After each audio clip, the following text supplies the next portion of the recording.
My name is Daniel Carter. I'm 35 years old.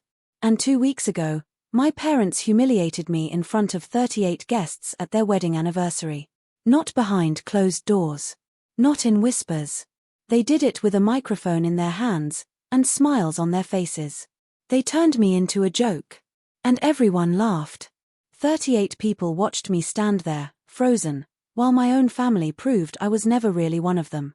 But what they didn't know was that I had a plan. One I'd been building for 3 years. And that night, they made it very easy for me to walk away forever. Before I tell you what happened next, take a second to like and subscribe, but only if stories like this feel real to you. And drop a comment telling me where you're watching from, and what time it is there. I read more of them than you think. Now let me take you back. Because this didn't start at that party. It started years before.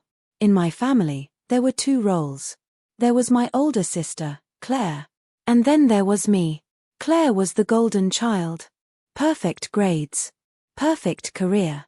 Perfect husband, an investment banker she reminded everyone about every chance she got. My parents adored her. They didn't just love her. They showcased her. And me. I was the reliable one. The one who helped out.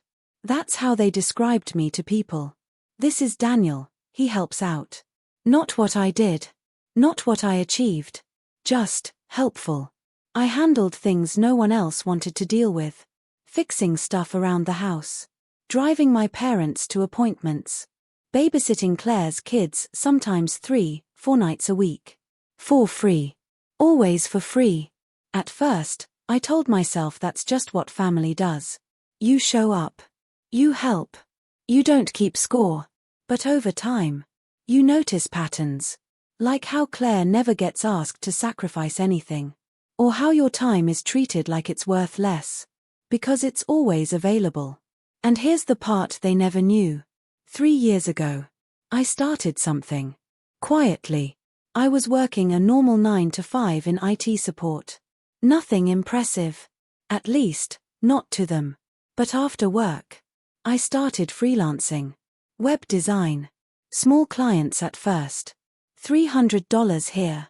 $500 there. Then $1,000 projects. Then $3,000. I built it slowly. At night. On weekends. In between babysitting and fixing broken sinks. Within 2 years, I was making more from my side hustle than my full-time job. So I quit. Told my parents I was working from home. They nodded like it confirmed everything they already believed. That I wasn't doing anything important. I didn't correct them. Because part of me wanted to see how far it would go. How invisible I really was. Now let's talk about the anniversary. My parents' 40th wedding anniversary. Big event. Formal dinner. Catered food. Live music. 38 guests. I was there at 8 a.m. Setting up tables. Coordinating with caterers. Fixing last-minute issues. Claire arrived at 7:15 p.m. Wearing a designer dress that probably cost more than my monthly rent. Everyone turned to look at her. My mom practically lit up. There she is. No one noticed I'd been there for 11 hours already. By 9 p.m., dinner ended. Speeches began. My dad stood up first. Glass in hand. Smile wide. 40 years of marriage, he said. 40 years of building this family. People clapped. Nodded. Then he said, and tonight, we have something special planned. I felt it. That small spark of hope. Maybe this time, I'd be included.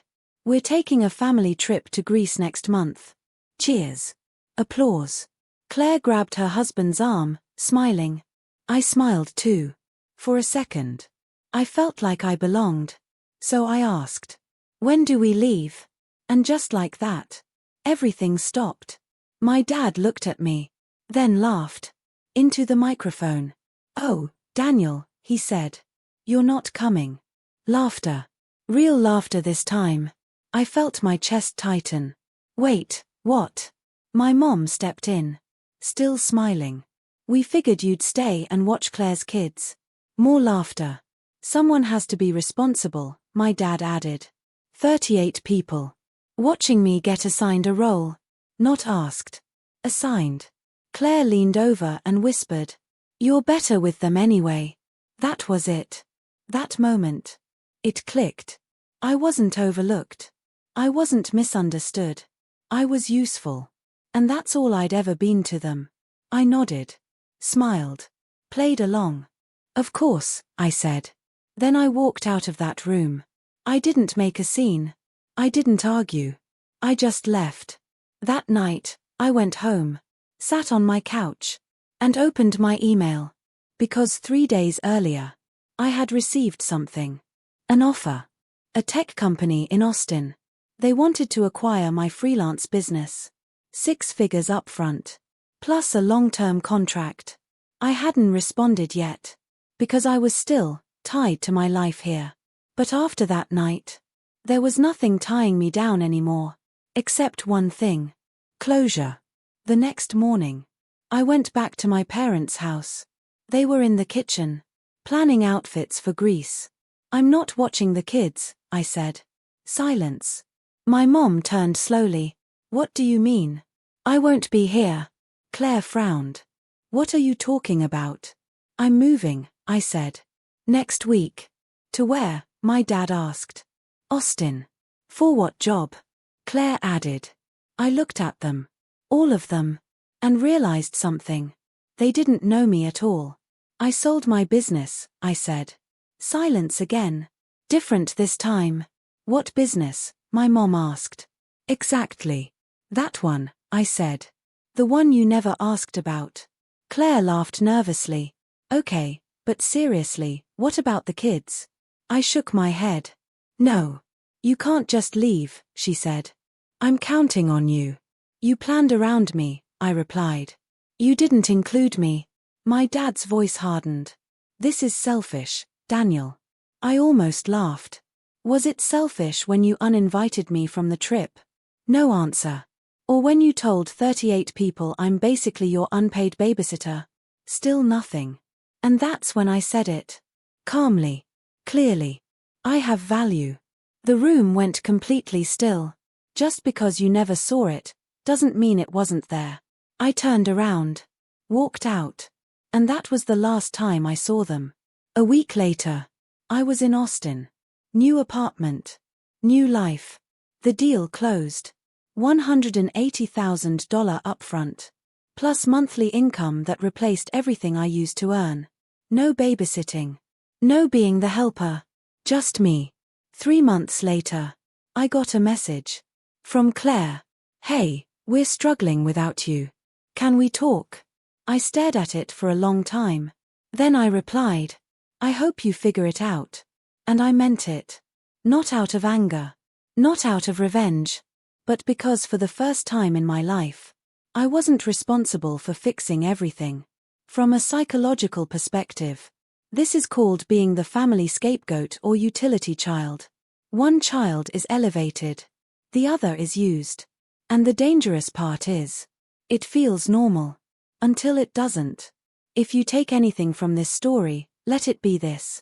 Your worth is not defined by how useful you are to people who refuse to see you. And sometimes, the strongest thing you can do is leave quietly and never come back. Because walking away isn't losing your family, it's finally choosing yourself.